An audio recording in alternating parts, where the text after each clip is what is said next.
What's going on, YouTube? Today I bring you my Week 14 predictions for the 2021 NFL season.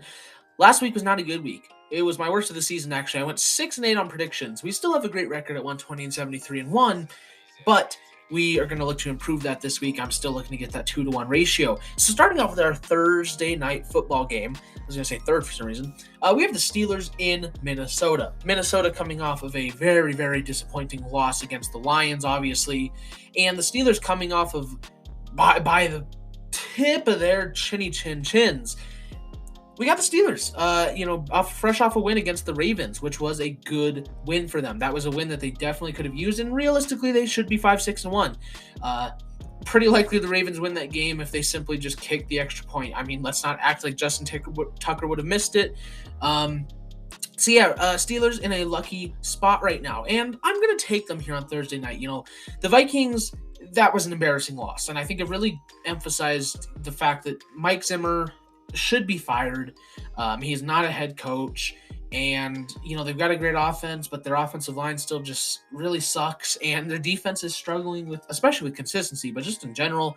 Versus the Steelers, that at the end of the day, they get it done on offense, and their defense is still pretty good even on its off days. It should be a close game, but I will take Pittsburgh here, the 16-13 on Thursday Night Football. Our first Sunday morning game, we have the Saints in New Jersey to take on the Jets. And, Saints have been one of those teams all year where they've just either been really good on a given week or they've been really bad. Even with, Taysom Hill, no receivers, potentially some offensive linemen out again. I know Alvin Kamara is back, which is good, actually. It's Kamara. I need to stop saying Kamara. It's Alvin Kamara. He's back, which is great. The Jets' defense has been absolutely horrible this season. They've by far let up the most amount of points, and that's why they're 3-9. Honestly, if their defense was a bit better, they'd probably have 4 or 5 wins. A team that I was certainly a bit higher on than most people coming into the year, and I still think they can achieve somewhere close to that 6 wins that I predicted. But with the Saints here, they're just a much better football team. Their defense is it's not even close. The Saints have one of the best defenses in the NFL, and the Jets have the worst by far. And the Jets offense, honestly, on the same level as the Saints, but I will take the Saints in this one, 30-10, not much of a competition. Then we have the Falcons in Carolina, and the Panthers are coming off of a bye week, which they really needed, especially after a pretty disappointing loss against Miami a couple weeks ago. Who's been rolling. We'll get to them later. But with the Panthers here, you need a win desperately. You started off 3-0, you dropped to 5-5, you've lost 2 in a row now. That bye week, I think, was something that they really needed to just kind of hit the refresh button. Christian McCaffrey is done for the year. So, at this point, you really got to start wondering, is he injury prone? It kind of looks like that in a lot of ways. Sam Darnold certainly wasn't improving at all. They fired Joe Brady in the meantime, which is really interesting. And I think that's going to cause their offense to really struggle heading forward for the rest of the season. Not enough to where they're going to lose to the Falcons, in my opinion. I just think with a team that still has such a great defense, that is still going to try to make that playoff push, with the Falcons in a divisional game at home, I think their offense is going to struggle, and that's mainly what keeps the Falcons in this game. In a close game, I will still take Carolina to cover in this one, though. But an important game for both of these teams who are realistically making a playoff push. I just think the Panthers have a bit more going for them right now, but not a lot going for them. Then moving on, we have the Seahawks and Texans. And, Seahawks was a good win. It was a good win against the 49ers last week. And it really did keep their season alive. They go 9-8. There is still a legit chance that they make it in a pretty, after the top 5-6 teams in the NFC, it's really anyone's seed. Washington was 5-6 before this last week, and they were the 7th seed, so it's really anyone's right now. And the Seahawks, if they did somehow win out the last 5 games, certainly can get that last seed. And we'll see. I predicted them to be 10-7, and they've kind of performed to that level so far. Russell Wilson is really struggling. He had a good game this last week, but before that game, he was really struggling coming back from injury, and the defense has been pretty horrible. Bobby Wagner's been the one bright spot. They just lost Jamal Adams for the season, and it's not like he's been doing anything amazing for them anyways. The dude sucks in coverage. The Seahawks really need to learn the fact that he's a blitzing linebacker. That's what he is. He's not a safety. He's just not. And so, with the Seahawks, they've just been disappointing this year. And then you have the Texans, who I predicted them to go 0-17. They're 2-10. They're doing a bit better than expected, but yeah, overall the team's just not been good. Davis Mills has, struggled. I mean, he's a third round rookie, starting on probably the worst team in the NFL. And the defense, it's respectable in some games, but then there's games like against Indianapolis, which is a good team, but where they just get thrown into the dirt and stomped on. In Houston, I think the Seahawks have got a lot going for them right now. They're really going to be trying to make that big playoff push here at the end of the year. Like I said, certainly still within grasps, honestly, that final seed. And whereas with the Texans here, they're just not playing for much. They're pretty much playing for the number one pick, which who knows if they'll get it at this point. But they're just not playing for much. The Seahawks are, and so they're favored by quite a bit. And so I will take them to cover in a decent game here. Then we have the Raiders in Kansas City. And yeah, Kansas City, I should not have picked Denver in that last game. I thought maybe Denver would be able to pull it out. I wasn't going to be massively surprised if Kansas City won. What I was massively surprised by was the fact that Kansas City looked as good as they did doing it. Now, I don't attribute all that to the fact that Kansas City themselves, like Denver, played a horrible game. But obviously, it's still a good dominant win over, one of the more mid-tier teams in the NFL. And that's kind of what the Raiders are to me as well, is they're just such a mid-tier team that's really struggled these last few weeks. The defense has still been good, but it's not been as good as the start of the season. Obviously, a few disappointing losses, here recently. I was taking Washington over them, who's been really hot, and they did that. And so I think with the Raiders right now, it's really been a case of, them who's been on a cold streak versus teams who's been on a hot streak, and they've not won those games. You take the Chiefs, who are on an extreme hot streak right now, and for me, it's a pretty easy win here in Kansas City. A team that I don't have much doubt about anymore. I think they've pretty much got stuff figured out for the most part right now. Their offense certainly still needs to improve a bit before we start talking about Super Bowl for them again. I think that's pretty much exclusively the Patriots thing on the AFC right now. But there's still season left to be played. So I think getting a win here again over another division opponent is important. It'd be a good win. And so I will take Kansas City in this one and have the Raiders drop below 500. Then we have the Ravens in Browns, a rematch from just a couple weeks ago, except this time in Cleveland. And the last time these two teams met just a couple weeks ago, the Browns did not look very good. Then again, neither did the Ravens. If you don't remember, Lamar threw 4 interceptions and they still won. Browns are the first team to lose in a primetime game, I believe, where their opponent threw 4 interceptions. And then you take the Ravens, last week where they look not very good, and then they lose that game because of a dumb decision, really. They're not looking too hot right now. And I think the main issue really stems from the fact that I think it's really showing that the Ravens are not as good a team as we thought. And yeah, I certainly get, injuries have been a big part of it. But still, I think that they're having to rely on Lamar too much, and Lamar's just not a hero ball player. Yeah, he makes some fantastic plays, but he's a running back. And I hate to say it because Lamar is a good passer, but at the end of the day, when you think of Lamar Jackson, you think of his running ability, and teams do too, because that's what the Ravens try to use him as for so long. And now that teams have figured out how to stop that, he's got to be more of a passer, which against the Browns just a couple weeks ago, he showed that he struggles, when he's just a pure passer, and I think that's something he could fix as time goes on. But for me, I think in Cleveland, who's coming off of a bye week to refresh, they're going to be looking for revenge, back-to-back games basically against the Ravens. Like I said, in Cleveland this time, Ravens just lost to the Steelers. I just feel like they're on a pretty cold streak right now. They've been playing some bad ball, and the Browns are going to really be looking for a win here to put themselves back in that divisional race. And so I have the Browns pulling this one out 21-25. Then we have my betting game of the week, and this is certainly one of the hot takes, but I have Washington over Dallas this week. And here's one of my bold takes this season. I think Washington actually comes from behind and steals the division. Now, let's just be honest. If Dallas wins this game, that's not coming true. I mean, at that point, Washington's dropping below 500. Dallas is a 9-win team. That's not happening. Here's the thing, is if Washington wins this game, all of a sudden you're within, one game of the division. And I think with the way they've been playing recently, That is very, very much in grasp for them. In fact, I just kind of feel like we might see that thing that Dallas always does, where they have that mid to end season collapse. And with the way Washington's been playing, I mean, they've been really good recently. The defense has finally started to step up a bit more. The offense has bbeen performing. Taylor Heineke's been playing some pretty good ball. Ron Rivera's been playing some pretty good coaching, besides a few questionable calls.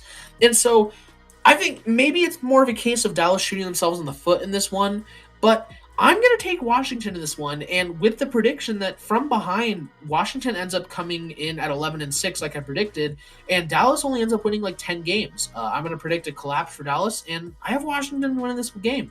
It's my betting game of the week because it's one of those things where I just kind of got a feeling about it. Certainly not something I'd take my advice over, but this could be one of those upsets where I wouldn't be heavily surprised, and I think it could be a pretty cool storyline to follow. So I do have Washington winning this one just by a point in a thriller.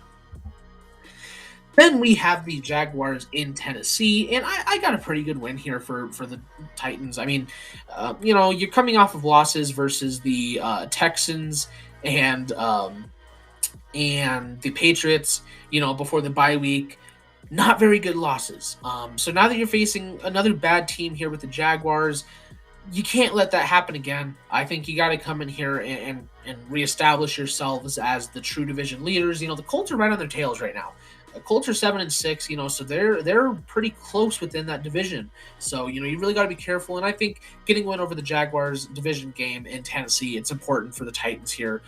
Jaguars, they're just, I mean, it's the same story as earlier in the season. Like, yeah, they've gotten a couple wins, but overall, Urban Meyer's still not a good coach.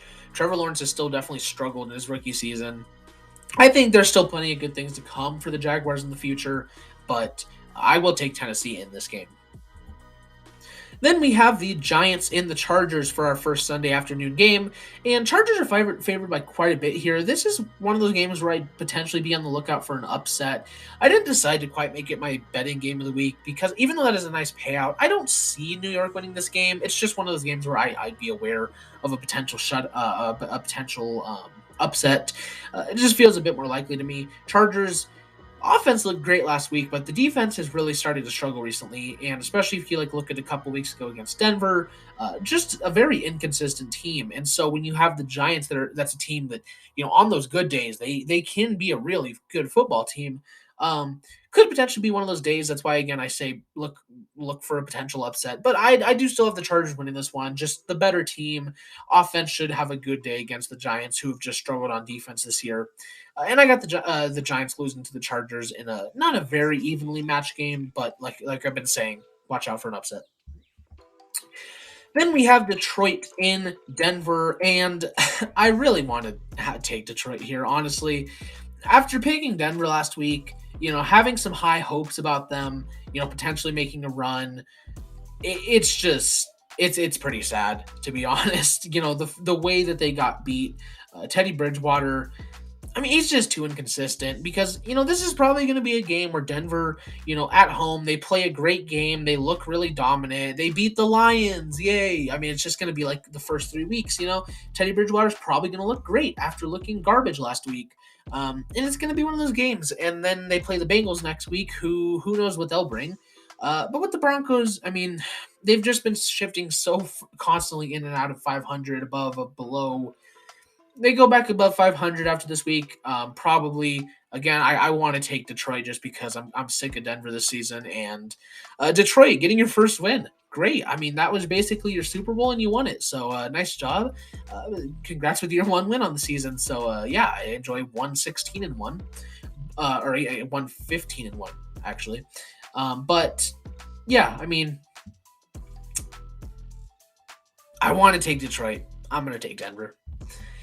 And then we have the 49ers in Cincinnati and San Francisco. What happened? I mean, what happened? That was the game you were supposed to, become 500. You were going to be right back in that divisional race, and then you lost to the Seahawks. So that was fun. And then with the Bengals, what's been going on with the Bengals? I mean, they started out so hot, and then the last few weeks has been really up and down. I mean, you get blown out by the Chargers. And really, it should have been a worse blowout than that. Austin Eckler just fumbled a couple times in their own territory. The week before that, you blew out the Steelers. But then the week before that, you blew out the Raiders. But the week before that, you lost to the Browns in a pretty bad game, and then you lost to the Jets. But you blew out the Ravens. So it's a team that's highly inconsistent. And I think that's really the storyline with kind of both these teams, because they either play really good games or really bad games. And I think this could be a week where we get a pretty good game out of both. I'm going to take Cincinnati in this one. Just been the better team this season. They're going to want to stay in that divisional race. San Francisco, they just look disappointing. I think it might be time to honestly consider whether Kyle Shanahan is the head coach going forward. He's just, I mean, when you think about it, the fact that Matt Nagy has a better coaching record than him is one of two things. It's either really, really representative of the amount of injuries that San Francisco sustains, or it's the fact that Kyle Shanahan's just actually not as good as a coach as we thought, and I think it's a bit of the second one. So, unfortunately for the Niners, I'm not going to be taking them. I will take Cincinnati in this one, and they're going to drop to 5-8, and be tied for last in the division with Seattle after this week. Then our last Sunday afternoon game, we have the Bills in Tampa Bay, and I was taking the Bills against the Patriots. But, when they only throw 3 times an entire game, and it's a run coming, and the fact that your defense cannot stop it is not good, because that means teams know that they can just run it down your throat this season and hit you with the pass, which a lot of teams have a much better passing game than the Patriots do, downfield at least. That's not good. So now that you're 7-5, you're pretty much squarely second in the division right now. The playoffs do become a bit of a more of a you're fighting to make it at this point. And now when your run defense has been exposed so harshly and your offense has struggled in some regards, it's not good for the Bills, especially versus a team like the Buccaneers that is such a good all-around team. Their injuries have hurt them this season, but overall, the unit that struggled the most this season is their pass coverage. And does it matter when Josh Allen's kind of looking the way he is right now? I don't know. So that's kind of the issue. I think it's going to be a great game. I think there's some great matchups here. It's going to be a great duel. But I got to go taking a win here and getting to 10 wins and really taking over that division this year. Whereas with the Bills, I mean, at that point you drop to 7-6 and you're kind of in some trouble there. So who knows? Maybe Buffalo pulls out a win. They desperately need it. But I got Buffalo losing this one. And then for a Sunday night football game, it's not much of a competition. Green Bay, the bye week was just about them getting healthy. Jair Alexander's returned to practice, so probably not going to be back for this game, but that's good because you're having him back soon. Zadarius Smith probably going to be back for the playoffs. Aaron Rodgers, I think Aaron Rodgers has a legit shot to win MVP again at this point. The dude's been playing out of his mind. Devontae Adams, great as per normal. Injuries have really plagued the team, but they're getting some guys back healthy. We forget David Bakhtiari hasn't even played, and that offensive line's actually not been super bad. So Packers are a scary team this year. I'm glad that they finally, with it probably being Aaron Rodgers last year, they just said, screw it, like screw the future. We're winning a Super Bowl this year. And that's the kind of team that they've looked like this year is just a dominant team. And so you're playing the Bears on prime time in Green Bay. Justin Fields starting, which means you can pretty much guarantee about 100 yards and a pick on offense for the Bears. I'm taking the Packers pretty easily in this one. Aaron Rodgers owns the Bears. Might actually have a stock in them because why not? Bears they're not much competition versus the Packers, so I will take them in a pretty easy win here on Sunday night. And then last, my game of the week is our Monday night football game with the Rams in Arizona. And this is an important game because the Rams, sure, you beat the Jaguars. Good for you. You haven't beat a good team in like over a month. The Cardinals are arguably the best team in football right now. A divisional game in Arizona. Arizona already beat you in your own stadium. This is again, like I said, highly important because if the Rams win this game, they're 9-4. Cardinals are 10-3. Now you're only one game out of the division. Great. If you lose this game, you're like 3 or 4 games out of the division, and you're probably not winning it at that point. You're also probably, fighting for a wild card spot because, I mean, not fighting, because let's be honest, the Rams are going to make the playoffs unless they have some really bad sudden end of the season, which I don't predict. You're not going to be fighting because even at 8-9, you still have a good shot. They're not going to go 8-9. So, I mean, you're not fighting for a playoff spot. You're fighting for that division title. And this is, like I said, highly important game. I do have Arizona winning it. I think when they already beat you in your own stadium, Arizona's just very hot right now. Kyler Murray is getting more healthy at the very least. DeAndre Hopkins is going to be back healthy. Yeah, I mean, the team, they've been so good. Cliff Kingsbury has taken such a huge leap as a coach. The Rams have struggled, especially recently. So I am going to take the Cardinals in this one to pretty much seal up the division at that point, unless, things go right for the Rams and wrong for the Cardinals. But I am going to take the Cardinals in a great Monday night game for this week. But that is going to be my predictions for the week. I just released a 4-round mock draft. If you want to go check that out, it is up on the channel. Also tomorrow, I know I said tomorrow in the last video, but tomorrow I do have that Super Bowl video concept coming out. So if you wanted to make sure not to miss that, which I wouldn't, it's actually pretty cool, I would hit the subscribe button, notification bell as well, leave a like, comment, subscribe, all that good stuff. I said subscribe twice, so go ahead and do it, but don't unsubscribe when you subscribe. Thanks for watching. I will see all you guys in the next video. Bye-bye.